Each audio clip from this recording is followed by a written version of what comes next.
मूलम गुरुमूर्ति पूजा मूलम गुरुपरम मंत्र मूलम गुरुवाक्यम मोक्ष मूलम गुरु कृपा। अपने मन वाले को एकाग्र करने के लिए एक बार बुलंद आवाज में गुरुदेव का जय घोष करें। बोलिए प्रेम से श्री सद्गुरु महाराज की। आवागमन के चक्र को मिटाने वाले, परितापों को जलाने वाले तथा जीवात्मा को परमात्मा से मिलाने वाले, आकाशों के भी आकाश, आदि मध्य और अंश रहित, सर्वव्यापक और सर्वव्यापकता से परे कणकण में विराजमान परमाराध्य गुरुदेव के त्रैलोक पावन पादपद्मों में कोटि कोटि नमन। गुरुदेव के मस्तिष्क स्वरूप ब्रह्मलीन पूज्यपाद महर्षि संत सभी परम जी महाराज, उनके हृदय स्वरूप पूज्यपाद ब्रह्मलीन महर्षि साई स्वामी जी महाराज तथा संत मत के वर्तमान आचार्य महर्षि हरिनंदन परम जी महाराज के चरण कमलों में कोटि कोटि नमन करते हैं, कोटि कोटि प्रणाम करते हैं। विश्व के समस्त संतों को, हिमालय की कंदराओं में छिपे हुए ऋषि मुनियों को हम नमन करते हैं। मंच पर विराजमान तीर्थों को भी पावन करने वाले मंगल में साधु समाज, हमारे महासभा के पदाधिकारीगण, स्वागत समिति के पदाधिकारीगण तथा ईश्वर चैनल तथा साधना चैनल पर सुनने वाले सत्संगप्रेमी सज्जनों को भी नमन करते हैं, माताओं बहनों को नमन करते हैं। सत्संगप्रेमी सज्जनों, भक्तिमती माताओं बहनों सबको नमन करते हैं। आज के वन संचालक रूप में आकाशवाणी के प्रखर प्रवक्ता हमारे महाकवि सम्मानीय श्री ओम प्रकाश मंडल जी, सत्संगप्रेमी सज्जनों, भक्तिमती माताओं एवं बहनों, सत्संग की ज्ञान गंगा में गोता लगाते हुए सभी गुरु भक्तों का मैं हार्दिक अभिनंदन करता हूँ, सबको नमन करता हूँ, सबको प्रणाम करता हूँ। जैसा कि सुन रहे थे विद्वान प्रवक्ता का तो प्रवचन आप लोगों ने सुन लिया। मैं कोई विद्वान नहीं हूँ, मैं तो आपका घर का बालक। छोटा सा बच्चा को माता पिता कंधे पर बैठा लेते हैं तो बच्चा माता पिता से ज्यादा दूरी तक देख लेता है। आपकी दृष्टि अच्छी है इसलिए हमारा अवगुण दिखता नहीं है, हमें भी विद्वान कहते हैं। अस्तु, आइए श्री सद्गुरु महाराज की।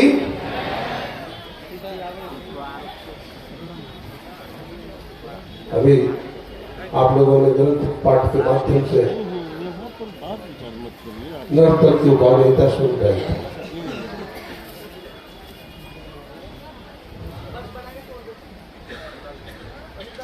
मर्यादा पुरुषोत्तम भगवान श्री राम ने कहा, बड़े भाग मानुष तर पावा, सुर दुर्लभ सदग्रंथ गावा। भगवान ने कहा कि मानव का शरीर देवी देवताओं के लिए भी दुर्लभ है और बड़े भाग्य से मिला है। एक क्राउन ऑफ क्रिएशन है। और स्वामी विवेकानंद जी ने कहा, मानव का शरीर ताजमहल है। मर्यादा पुरुषोत्तम भगवान श्री राम ने एक राजा थे तो राजपाट की बड़ाई किए होते, धन दौलत की बड़ाई करते, देवलोक की बड़ाई करते, पृथ्वीलोक की बड़ाई करते, ब्रह्मलोक की बड़ाई करते, विष्णुलोक की बड़ाई करते, शिवलोक की बड़ाई करते। लेकिन भगवान श्री राम ने किसी की बड़ाई नहीं किया। प्रशंसा किया तो नर तन की उपादेयता, मानव शरीर की प्रशंसा, पूरी पूरी प्रशंसा।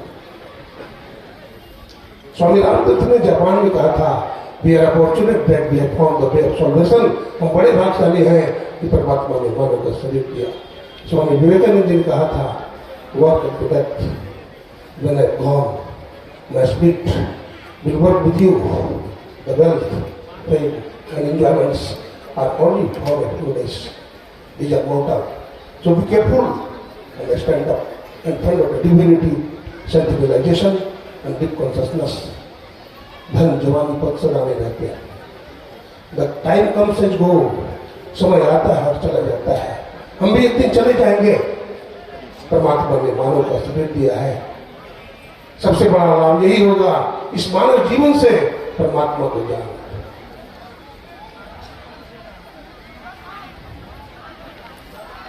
तो मानव का शरीर देवी देवताओं को भी दुर्लभ है. भगवान श्री राम ने बताया, नर्तन भाव वाणिद कर बेरो, सन्मुख मरुत अनुग्रह मेरो, करण धार सदगुरु दृढ़नावा, दुर्लभ साध सुलभ करिवावा. इसके संबंध में हमारे स्वामी परमानंद जी महाराज तथा स्वामी गुरुनंदन जी महाराज बहुत सुंदर व्याख्या कर रहे थे. मानव का शरीर एक नाव है. गोस्वामी तुलसीदास ने 3 सूत्रों का वर्णन किया. मानव का शरीर नाव है, संत सदगुरु मल्ला है और ईश्वर की कृपा अनुकूलित वायु है. ये 3 सूत्र है.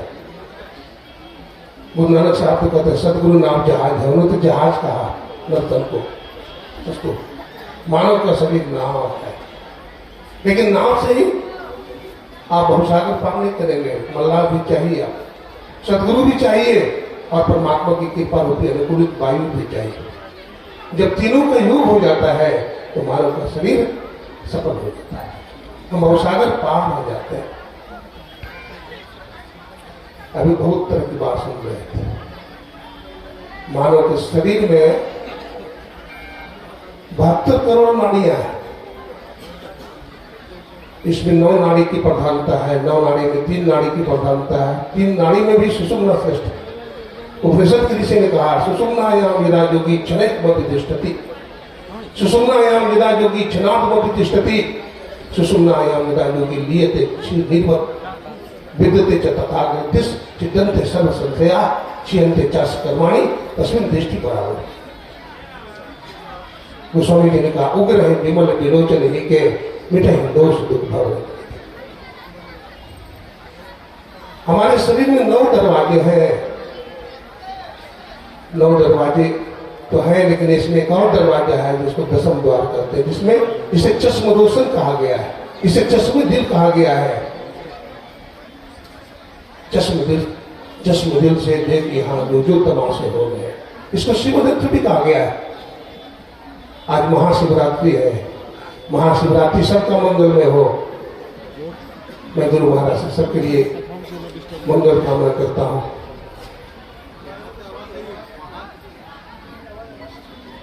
हमारे शरीर में ब्रह्मांड की सारी शक्तियां निहित है. हमारे ही प्रकाश से चांद चमकते हैं, सूर्य चमकता है और जुगनू टिमटिमाते हैं. पृथ्वी घूमती है. सब में हमारी ही शक्ति निहित है. भगवान कृष्ण कहते हैं, न तद्भाषते सूर्यो न शंको न पावका यद्गत्वानिवर्तन्ते तद्धामं परमम्. स्वामी विवेकानंद जी महाराज ने कहा था, हमारे जैसे 3 व्यक्तित्व को दे दो, मैं पूरी दुनिया को बदल दूंगा. मैं दुनिया को बदल. बड़े स्वाभिमानी थे स्वामी विवेकानंद जी महाराज. स्वामी विवेकानंद जी महाराज रामकृष्ण परमहंस जी महाराज के शिष्य थे. जब स्वामी विवेकानंद जी विदेश जाने लगे, उसमें भारत गुलाम था, गरीब भी था. लोगों ने चंदा इकट्ठा करके स्वामी जी के लिए दिया. स्वामी जी पानी वाला जहाज से स्टीमर से विदेश गए और समुद्र की तरंग पर रामकृष्ण परमहंस जी महाराज का दर्शन हुआ. स्वामी जी वहां पहुंचे. पैसे कम थे और इनके पास जो वस्त्र था वो ठंड मुल्क के मामले में बहुत कमजोर था. स्वामी जी को इतनी ठंड लगी, 3 दिन तक भूखे प्यासे रहे, लेकिन किसी से कुछ मांगा नहीं. उनके गुरुदेव ने कहा था, बेटा किसी से कुछ मांगना मत. स्वामी विवेकानंद जी 3 दिन तक भूखे प्यासे रहे. मैं जब विदेश गया था तो 5 स्टार होटल में, जो नया होटल बना था यूएई में, मुझे रखा गया था. लेकिन स्वामी विवेकानंद जी महाराज के लिए कोई व्यवस्था नहीं थी उस जमाने में.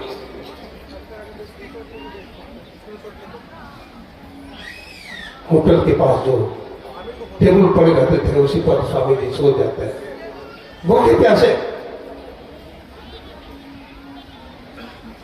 ठंड लगी तो भूसा घर में घुस गए। जब सुबह की जगह कड़ाके की सर्दी, सूरज की किरणें इनके चेहरे पर पड़ रही थी। 10 महल से एक संभ्रांत परिवार की महिला उतरती है, बड़ी सुंदरी, स्वामी जी के श्री चरणों में नमन करती है। ये लगता है कोई महापुरुष है, दिव्य महापुरुष है। Swami ji, where do you belong to? Swami ji, आप कहां से हैं? स्वामी जी ने कहा, आई कम फ्रॉम इंडिया, मैं इंडिया से आया हूं और भारत का प्रतिनिधित्व करने के लिए आया। तो स्वामी जी, आप किस हालत में, क्या आप हमारे आतिथ्य को स्वीकार करेंगे? स्वामी जी ने कहा, हाँ। स्वामी जी उनके घर में रहे। सज्जनों, उनका पासबुक खो गया था, लेकिन जिस घर में ठहरे थे उन्हीं के पति शिकागो धर्म सम्मेलन के चेयरमैन निकले और इतने प्रभावित हुए कि कहा, स्वामी जी घबराने की कोई बात नहीं, आपको प्रवचन करने का समय वहां मैं दिलवाऊंगा। स्वामी जी को 5 मिनट का समय दिया गया। स्वामी जी महाराज 5 मिनट में क्या बोलेंगे? सुन्नी पर बोलना था, माध्यमों का सुन्नी बात था। वहां बौद्धिस्ट लोग खड़े थे और स्वामी जी को सुन्नी पर बोलने के लिए कहा गया। स्वामी विवेकानंद जी महाराज 1 मिनट तक अपने गुरु का ध्यान किया। अब 4 मिनट बच गए। स्वामी विवेकानंद जी महाराज लोगों का संबोधन होता था विद्वानों का, dear lady and dear gentleman, लेकिन स्वामी विवेकानंद जी का नंबर आया तो क्या कहा? Dear sisters and brothers of America. जब इतना बोला तो 10 मिनट की ताली बजी। माताएं लोग खड़ी हो गई। कहा, आज लवरी एंड लवरिया कहने वाला तो बहुत लोग मिला था, जेंटलमैन कहने वाला बहुत लोग मिले थे,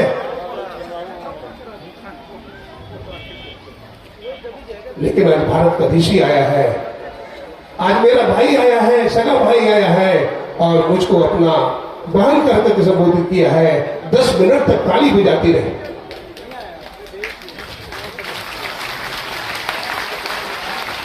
फिर भाई लोग खड़े हो गए। सज्जनों, जब भाई लोग खड़े हो गए, भाई की आंखों में आंसू आ गए। लेडी लेडा कहने वाला, लबरा कहने वाला तो मुझे बहुत मिला, लेकिन आज हमारा अपना सहोदर भाई आया है जो हमको भाई कहा है। वो भी 15 मिनट तक खड़े होकर ताली बजाते रहे और वही संचालक ने कहा, Swami ji as you can speak as you like. Swami ji, आप जितना बोलना चाहते हैं बोल सकते हैं। स्वामी विवेकानंद जी ने अपना प्रवचन शुरू कर दिया। जब स्वामी विवेकानंद जी महाराज का प्रवचन शुरू हुआ, 1 मिनट तो अपने गुरु के ध्यान में लीन रहे। सज्जनों, फोटोग्राफर ने जब फोटो लिया तो पीछे से रामकृष्ण परमहंस जी महाराज का भी फोटो आ गया। स्वामी जी को दिखाया गया तो स्वामी जी रोने लगे। वो कहे, अरे ये तो बड़े आश्चर्य की बात है, मैं अमेरिका में और हमारे गुरुदेव तो दिवंगत हो गए। हमारे गुरुदेव ने सही कहा था, बेटा मैं तुम्हारे साथ में रहूंगा, मैं तुम्हारे साथ में रहूंगा। गुरु के बिना संसार में कल्याण नहीं होगा। स्वामी विवेकानंद जी गुरु को बोला, गुरु क्या है तुम जानते हो? और गुरु के ऊपर जो बोल रहे थे तो उनकी आंख से आंसू टपक रहे थे। सज्जनों, स्वामी विवेकानंद जी ने कहा, as a gardener increases the beauty of the trees and transforms them on the skin, as a barber enhances the beauty of the vessels and makes it lovelier. सदगुरु क्या है तुम जानते हो? जैसे माली बगीचा के झाड़ झंखाड़ को काट करके सुंदर बना देता है, सुंदर बना देता है, ना ही तुम्हारे बाल दाढ़ी को काट करके तुमको हैंडसम बना देता है। कुंभकार मिट्टी को गूंथ करके सुंदर घड़ा बना देता है। रास्ते में पत्थर पड़े होते हैं, चट्टान पड़े होते हैं, उस पर लोग चढ़ करके पार होते हैं, पैरों तले रौंद आ जाता है, लेकिन वही किसी कारीगर के हाथ में चला जाता है। कारीगर तो उसको गढ़ देता है सुंदर मूर्ति के रूप में और मंदिर में प्राण प्रतिष्ठा हो जाती है, उस मूर्ति की पूजा होने लगती है। ठीक उसी प्रकार से आए मानव, तुम भी जब तक सदगुरु के हाथ में नहीं आई हो संसार के पैरों तले दौड़े जाओगे, लेकिन जिस दिन सदगुरु के हाथ में चले जाओगे उस दिन तुम्हारी पूजा होना प्रारंभ हो जाएगा,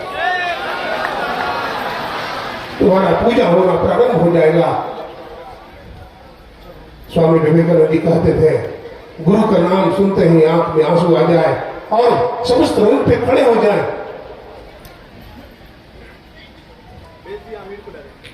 स्वामी विवेकानंद जी महाराज चुप हो गए, एक मिनट तक अपने गुरु का ध्यान करने लगे। अमेरिका लोगों ने कहा, काले लोगों ने कहा, India has gone silent, Bharat का प्रतिनिधित्व करने वाला रुक गया, अब क्या बोलेगा? पुलिस इंडियन, ब्लैक इंडियन, अब क्या बोलेगा? ऐसे कुछ आता है नहीं तो मूर्ख। स्वामी विवेकानंद जी महाराज ने बोलना शुरू किया। जब उन लोगों ने, उन दार्शनिकों ने अपने धर्म दर्शन की बड़ाई करने लगे, स्वामी विवेकानंद जी महाराज ने कहा, स्वामी विवेकानंद जी महाराज ने कहा, धर्म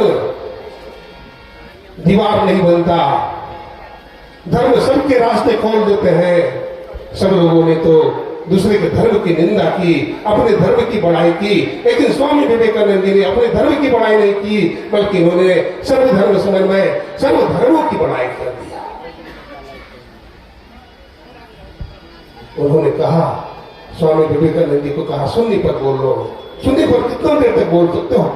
स्वामी विवेकानंद जी ने कहा, अरे सारी शक्ति तो हमारी है, तुम्हारा मस्तिष्क अनंत ज्ञान का भंडार और अछोड़ पुस्तकालय है, जिसकी ज्ञान की कुंजी उस सदगुरु के पास है। जिस दिन वो सदगुरु तुम्हारी खोपड़ी में चाबी घुमा देगा, तुम्हारा ज्ञान दुनिया में प्रज्वलित हो जाएगा, विकृत हो जाएगा, विकर्णित हो जाएगा, दुनिया को लाभ देने लगेगा। स्वामी विवेकानंद जी महाराज ने कहा, जब तक धरती रहेंगे, जब तक आसमान रहेंगे, जब तक चांद रहेंगे, सितारे रहेंगे, मैं बोलता रहूंगा और हमारा प्रवचन कभी भी समाप्त नहीं होगा। स्वामी विवेकानंद जी महाराज जिधर जाते थे, अमेरिका के लोग ताली बजाते थे, अमेरिका के युवक ताली बजाते थे, जिधर भी स्वामी जी झांकते थे उधर से तालियों की गड़गड़ाहट होती थी। ये किस देश का ऋषि आया है? सज्जनों, हमारे गौरव अभी आए थे भारत रत्न, हमारे परम सम्माननीय श्री मोहन भागवत जी, और उनको लाने वाले हमारे परम सम्माननीय श्रद्धेय श्री सुखदेवानंद जी महाराज के सुपुत्र हमारे महामंत्री श्री विजय बाबू हैं। एक कम उम्र के भलो ही है, देखने में छोटे लगे, लाभ करे गंभीर। सज्जनों, ये संत रथ के ज्ञान को, एक गुरु की झंडा को संपूर्ण विश्व में फैलाना चाहते हैं, और उनका कर्मठता, हमारी महासभा की सज्जनता और हमारी महासभा की उदारता, हमारे विजय बाबू उसके सूर्य हैं। और इनके संबंध में जो बादल, जो काले शब्दों का प्रयोग किया जा रहा है अपमानित करने के लिए, लेकिन मैं जोरदार शब्दों में कहता हूं, ये भारत के सूर्य है और ये सच्चे गुरुपुत्र है, ये ऋषि पुत्र है, ये ऋषि पुत्र है। श्रद्धेय श्री विजय बाबू बड़े गौरवशाली महापुरुष है। ये परम पूज्य सुखदेवानंद जी महाराज, जो सुखदेवानंद जी महाराज हमें भी बहुत प्यार दिए थे, हमारे कमरे में आते थे स्वामी जी और पूछते थे, विवेकानंद जी महाराज कुछ खिलाओगे? कल हाँ स्वामी जी खिलाऊंगा। तो क्या खिलाओगे? बोला सब कुछ है, काजू है, किशमिश है, पेड़ा है, लड्डू है, रसगुल्ले भी पड़े हैं। बोला, वो बोलते थे चना का सत्तू है? बोला हाँ स्वामी जी चना का सत्तू भी है, तो चना का सत्तू मुझे पिला दो, और मैं चना का सत्तू उन्हें पिला देता था। सादा जीवन उच्च विचार था। उन्हीं के सुपुत्र हमारे परम सम्माननीय विजय बाबू हैं, जो आज देख रहे हैं, आज गुरु निवास का उद्घाटन हुआ, और हम तो समझते हैं महर्षि हरनंदन परमहंस जी महाराज के समय में जितना कंस्ट्रक्शन हुआ है किसी महापुरुष के समय में नहीं हुआ। ये भी महर्षि हरनंदन परमहंस जी महाराज के संबंध में हम क्या कह सकते हैं, और इनका भी आशीर्वाद हमारे आदरणीय विजय बाबू को प्राप्त है। हमारे अरुण अग्रवाल जी हैं, वो भी बड़े महान है, महासभा के श्री कृष्ण बाबू हैं, और हमारे बहुत सारे लोग हैं। सबकी इच्छा है कि संत फैले और संत मत संपूर्ण विश्व में फैल जाए। हमें जब बोलता हूं तो समय का पता नहीं चलता, समय कितना होगा मुझे पता नहीं चलता। मैं चाहूंगा कि हमारे गुरु भाई जन बोलेंगे, हमारे गुरुजन बोलेंगे तो विशेष लाभ होगा। मैं उनके श्री चरणों में नमन करता हूँ, आप लोगों का हार्दिक अभिनंदन करता हूँ, अपने वाणी को विराम देता हूँ। 1 मिनट 1 सेकंड और बोलूंगा। आज महाशिवरात्रि है, भगवान शंकर की शादी हो रही थी। जब भगवान शंकर की शादी हो रही थी तो उनसे पूछा गया आपका नाम क्या है, तो उन्होंने कहा शंकर। फिर पूछा आपके पिताजी का नाम क्या है, तो कहते ब्रह्मा जी। फिर कहते हैं आपके दादा का नाम क्या है, तो हमारे दादा का नाम विष्णु। तो कहा आपके परदादा कौन है, कहते सबके परदादा हम ही है, हमारा परदादा कोई नहीं। लेकिन सज्जनों भगवान शंकर की भी परदादा है। संत में सिखाता है भज ओम ओम प्रभु नाम यही, भज ओम ओम नहीं नाम। पोथी पढ़ जगुआ पंडित भयानक हो, ढाई अक्षर प्रेम का पढ़े सो पंडित हो। हमारे अंदर में प्रकाश है, हमारे अंदर में रोशनी है। The light of the body is the eye, therefore when the eye your eye is single और whole body will be full of light, but when your eye is evil your whole body will be full of darkness. Abstract, enter in a abstract gate, for right in the gate and brought in the way that lead to destruction, and many there will be going there because the stretch of the gate narrow is the way. सकेत फाटक से प्रवेश करो क्योंकि चौड़ा है वो फाटक जो फैलाव की ओर ले जाता है। बहुत लोग हैं जो प्रवेश करते हैं, वो मार्ग सकरा है, वो मार्ग झीना है, जिसमें कोई प्रवेश करता है वो सकरा मार्ग है, जो संतों का मार्ग है। उसमें प्रवेश कर जाएंगे, आप प्रकाश को प्राप्त कर लेंगे, शब्द को प्राप्त कर लेंगे, आप मोक्ष के द्वार में चले जाएंगे। इन्हीं शब्दों के साथ गुरुजनों को प्रणाम करता हुआ, आप लोगों का हार्दिक अभिनंदन करता हुआ अपने वाणी को विराम देते हैं। बोलिए प्रेम से श्री सद्गुरु महाराज की जय।